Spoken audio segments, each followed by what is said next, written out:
Hello friends, welcome. This is Neetu Kumari. तो आज हम करने वाले हैं बीए फोर्थ सेमेस्टर का प्रीवियस ईयर का क्वेश्चन पेपर, जो भी हाल ही में पेपर हुए हैं, तो उसी का क्वेश्चन है।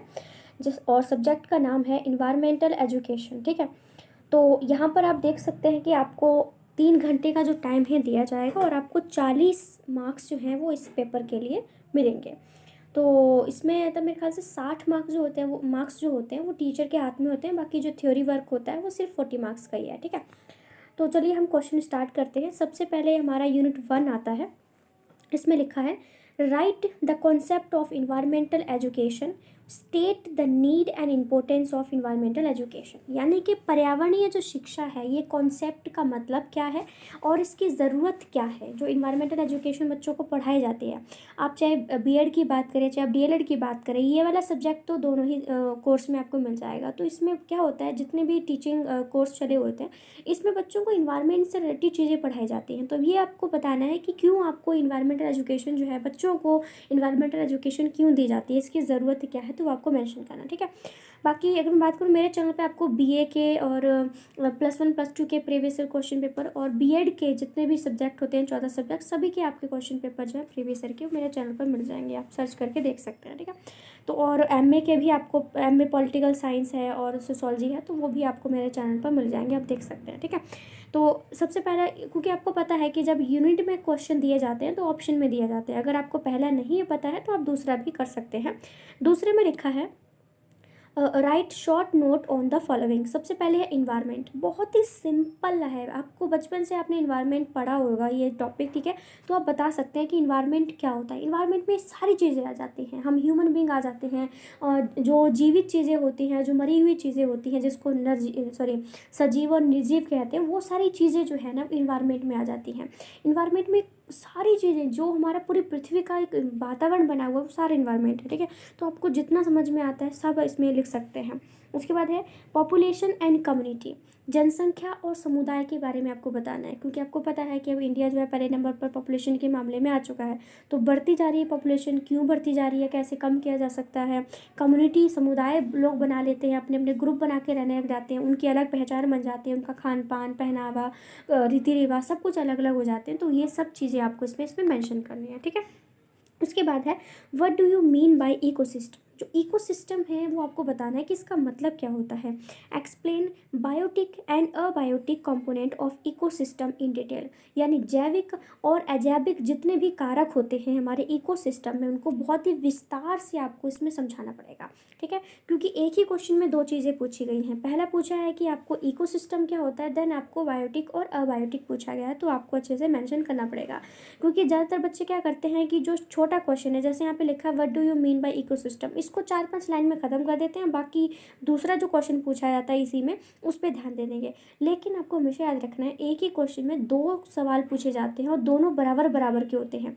अब यहाँ पर ये वाला जो यूनिट में सारे जो क्वेश्चन हैं हमारे लॉन्ग हैं, ये 8-8 नंबर के हैं। तो मतलब क्या है, 4 नंबर का आपका इकोसिस्टम है और 4 नंबर का बाकी क्वेश्चन है। तो आपको इकोसिस्टम जो है ना वो इतना बड़ा लिखना पड़ेगा कि टीचर आपको उस चीज़ के लिए 4 नंबर दे।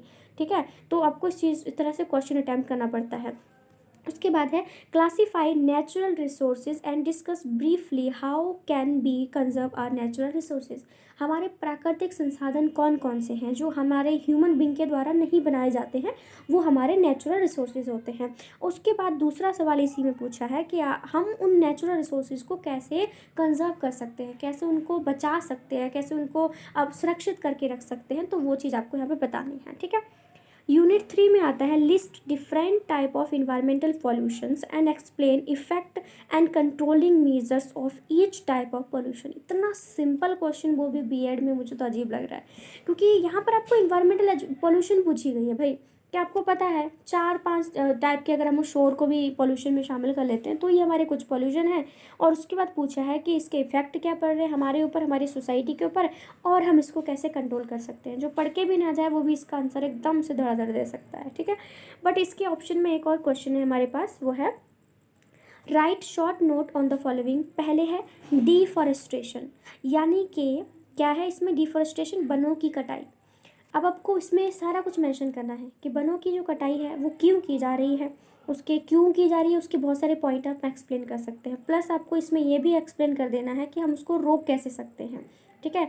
गवर्नमेंट कैसे काम कर सकती है, लोगों को कैसे अवेयर किया जा सकता है, वो सारी चीज़ें आपको पता लग जाएंगी। कॉन्सिक्वेंसेज और जो भी परिणाम निकलेंगे वो आपको इसमें मेंशन कर देने हैं। उसके बाद है ओजोन लेयर डिप्लेशन, यानी ओजोन परत जो है उसका क्षरण क्यों हो रहा है। क्योंकि आपको पता है कि जो ओजोन लेयर हमारी पृथ्वी के ऊपर बहुत सारी लेयर्स होती हैं, उसमें से ही एक ओजोन परत भी होती है जो कि हमारे ऊपर से कुछ परावैंगनी किरणें हमारी पृथ्वी पर पड़ती हैं तो वो उसको रोक देती है। अगर परावैंगनी किरणें जो हैं वो हमारी पृथ्वी पर सीधा डायरेक्ट पड़ जाती हैं तो हमें बहुत सारे रोग हो सकते हैं, जैसे हमारी स्किन की प्रॉब्लम जो है वो बहुत ज़्यादा हो जाती हैं, बीमारियाँ बहुत ज़्यादा शुरू हो जाती हैं। तो जो ओजोन लेयर होती है ना, उन परावैंगनी किरणों को हमारी पृथ्वी तक पहुंचने से रोकती हैं और हमारा सब कुछ जो है वो इकोसिस्टम वगैरह सब कुछ सही बना रहता है। लेकिन आजकल ओजोन लेयर जो है ना उसमें छोटे छोटे छेद होने लगे हैं, जिसकी वजह से क्या है, जो परावैंगनी किरणें हैं वो हमारी पृथ्वी पर धीरे धीरे करके पहुंचने लगी हैं। तो अब ये रीज़न पूछा गया है कि ओजोन परत जो है ये क्षण इसका क्यों होता जा रहा है, क्यों ये जो ओजोन पेयर है, परत है, लेयर है, वो क्यों ख़राब होती चली जा रही है, तो वो आपने रीज़न बताना है, ठीक है।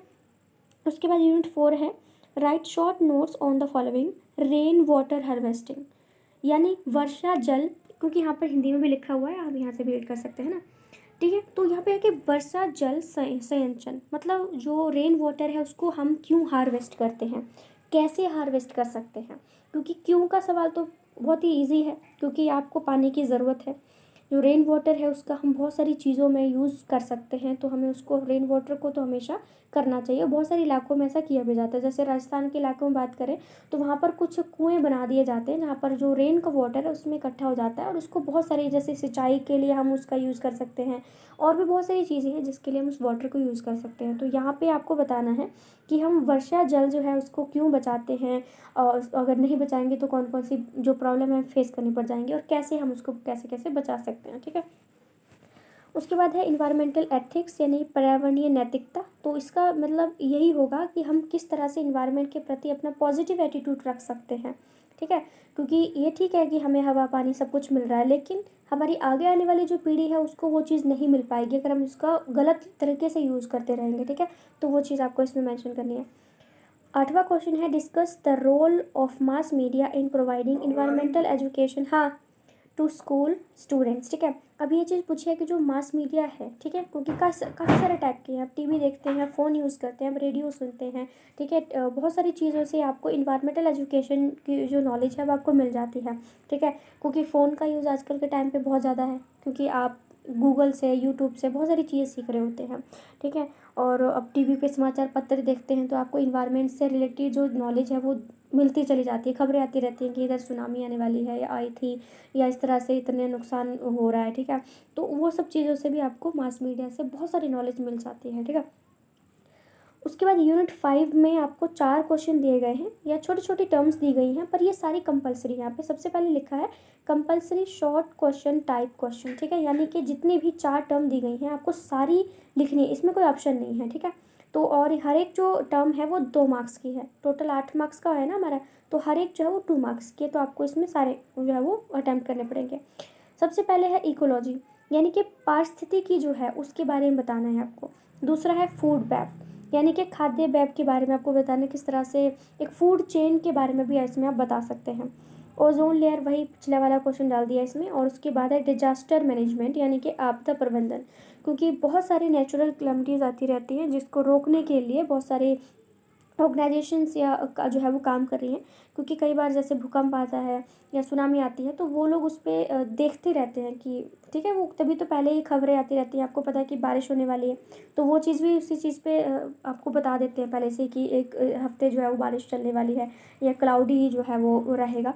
तो वही लोग बताते हैं क्योंकि वो उस पर पूरा ध्यान रखते हैं कि जो भी चीज़ें हैं उसको, जैसे कहीं भी सुनामी आ जाती है या कुछ इलाके में बहुत ज़्यादा बाढ़ आ जाती है तो पहले से ही वहाँ पे रहने वाले लोगों को हटा दिया जाता है, तो उनको पहले से पता वो लगा लेते हैं कि यहाँ पे ये चीज़ प्रॉब्लम होने वाली है, ठीक है। तो इसमें सारे क्वेश्चन जो आपको अटेम्प्ट करने बहुत सिंपल क्वेश्चन है, ठीक है। अगर आप ना पढ़ के जाएँ तो भी क्योंकि ये बचपन से हम लोग इन्वायरमेंट तो बचपन से पढ़ते आ रहे हैं ना। तो ये एक हिंदी में भी है ये क्वेश्चन, बाकी मैंने आपको अच्छे से एक्सप्लेन कर दिया है और इतना इंग्लिश तो मुश्किल नहीं है कि समझ में ना आए। बाकी पंजाबी में भी आप देख सकते हैं जिसको पंजाबी में पढ़ना है।